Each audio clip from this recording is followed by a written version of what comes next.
Hello and welcome to the very first episode of my new series, Mic Check. Every week I will talk about a news story that I found most interesting and that I think is important to business owners. For today's episode, we're going to talk about Facebook changing its name to Meta, but we're also going to talk about their announcement of the Metaverse. Now, what exactly is a Metaverse? Let's find out.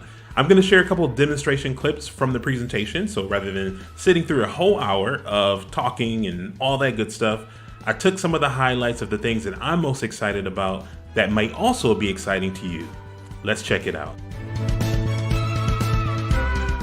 The reason for the name change is to give them an umbrella to be able to group all the companies that they've acquired over the years. There's Facebook, but there's also Instagram, WhatsApp, there's Oculus. There are a number of different products that they now have that are no longer represented just by the name Facebook. So Meta will be the new name for the company overall. Facebook is a division of that company. Now, I know what you might be thinking. Yeah, they did a name change and they're probably just doing all this because they're in the news and the news isn't so good. But let me tell you, I thought it was just a name change and I'm like, okay, big deal, wasn't paying attention. But when I watched the news release from the product release about the Metaverse, that's when my eyes opened. As you know, Facebook is up against a lot of competition with TikTok growing and gaining ground. But this new direction that they're going with the Metaverse, this is way beyond anything that we've experienced in social media. So I was actually excited about that. And I'm willing to go on record to say that the Facebook that you know today is not going to be the Facebook that we know tomorrow.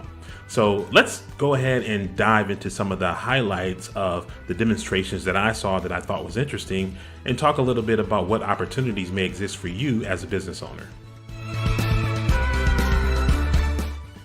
Now, this part was really intriguing to me because I'm just sitting here thinking like, okay, virtual worlds, we kind of have some of that already. Like, what's the big deal?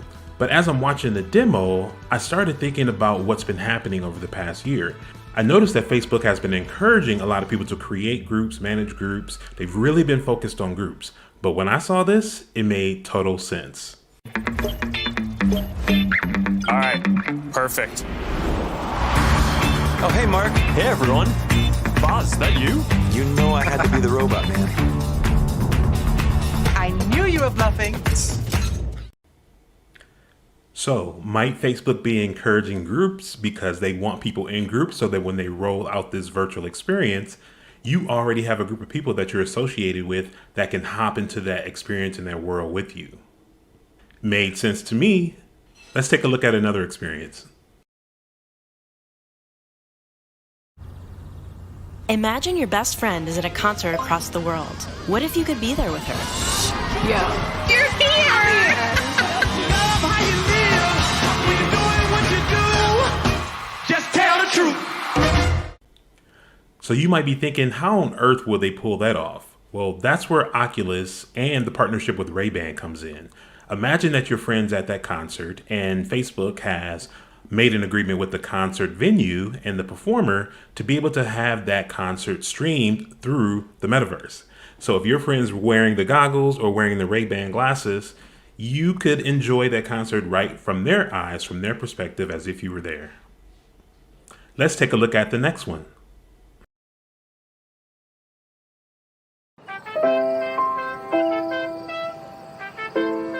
Let's take a closer look. Did you know the rings are made up of billions of icy particles? Really?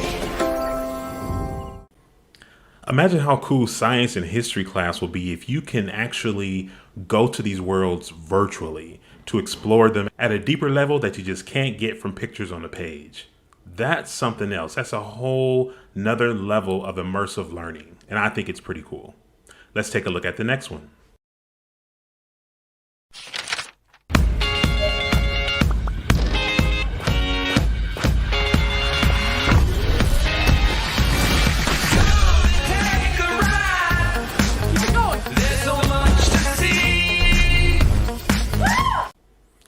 Now, I know Peloton has been killing the game as it relates to virtual fitness experiences, but this takes things to a different direction. Some of the things that I thought were cool about is just imagine if you are out on a basketball court and your friends are on a basketball court, or maybe you're playing basketball with looks by yourself, but because you're wearing some type of sport goggle, you're actually playing on a team with people from all over the world. Like, there's so many opportunities for you to take that and go a whole nother level with it. I also thought the boxing sample was pretty cool too, because I know some people who are using boxing as fitness. So imagine you're in your house, you have your goggles on and you're boxing, but now you kind of gamify that experience, and those moves that you're doing are actually fighting characters within the game. So, I mean, yeah, let's take a look at one more. Commerce is going to be a big part of the metaverse. You'll be able to sell both digital and physical products. Imagine you could also drop an exclusive product in the metaverse. It would be like inviting them in my home. Now, two things came to mind when I saw this. One, I think about all the people who have been selling online through Facebook Live. You know, they have their goods right behind them and they're there right on the screen on the QVC style. Imagine being able to do that in a virtual version of your store without necessarily having to be within your home or within a retail store. So that opens up a whole nother door for us to be able to do shopping online in a virtual experience. The other thing that I thought about too is, like, I do presentations and I host workshops. You know, imagine being able to create your own virtual auditorium and have people coming into the room and do your whole presentation with effects and all that good stuff in the background. Like, so many opportunities for us to take that as business owners and do a number of things with them. So let's go ahead and close out. So here are my final thoughts on the metaverse and on Facebook. I know that a lot of people have mixed emotions around Facebook, and I totally understand it. I've thought about leaving a couple times myself. But I also know, as a business owner, the power of the tools that Facebook provides for us. So just like anything, when it's new and you're building it, you're going to encounter challenges and things that you have to make some decisions on, and they haven't made some great decisions. I'm hoping with this new direction with the metaverse that they're going to take in consideration all the things that have made people leave or want to leave Facebook and address them up front. Just talking to a couple of people, you know, transparency, no deceptive practices, making sure people's information is secure, and providing a safe environment is all going to be very important if they really want to make this work. Assuming they do that, what excites me is the opportunity for us to start experiencing the internet in a new way. Now, NFTs have been talked about, crypto has been talked about, blockchain has been talked about. There's all sorts of things going on behind the scenes that honestly, a lot of you have no clue what's going on. And I look to bring some of those topics here to the show so that we can talk about them and I can start getting you at least familiar with the basic things that I know and I understand. But on the other side of this metaverse, I know people think like, okay, we don't need to be stuck in rooms with glasses on, not interacting with people socially. But I actually don't see that this way. Because of the augmented reality where you can actually be out in a physical space with people and be able to bring those virtual elements into your world, I think it's going to create an experience that a lot of people may not expect. I've had the pleasure of using an Oculus goggle set before because of my friend Scott. What's up, Firewalker? I've used it and I was just like, ooh, the future is going to be something else. And once you experience that, like, it really shifts everything. But the other part of this that I think is exciting is the opportunity for education and the opportunity for economic development.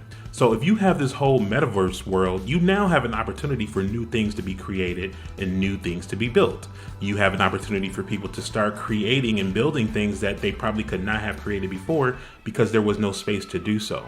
So I signed up for one of the programs that Facebook has about learning how to create in this space. I'll put the links down in the description of this video, but I just imagine the kids who are coming up, you know, the kids who have been playing with tablets and mobile phones since they were kids. Imagine if you put them into these programs where they can actually learn how to create in this space. And according to what I read so far, you don't necessarily have to be a coder to do everything. Some things are just visual. They have the tools built to be able to create things visually.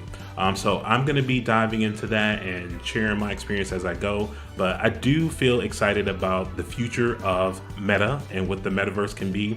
And I think a lot of people who have kind of written Facebook off as this dead thing might need to reconsider once this starts going. So that's my episode for today. Thank you for tuning in for the very first episode of Mic Check. I plan to bring these to you every week and feature a new story every week.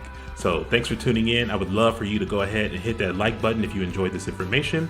Give this a share for anybody who might be able to benefit from anything in this video. And go ahead and just give me a subscribe. Free to do, easy. Click, done. All right, so see you next week on the next episode of Mic Check.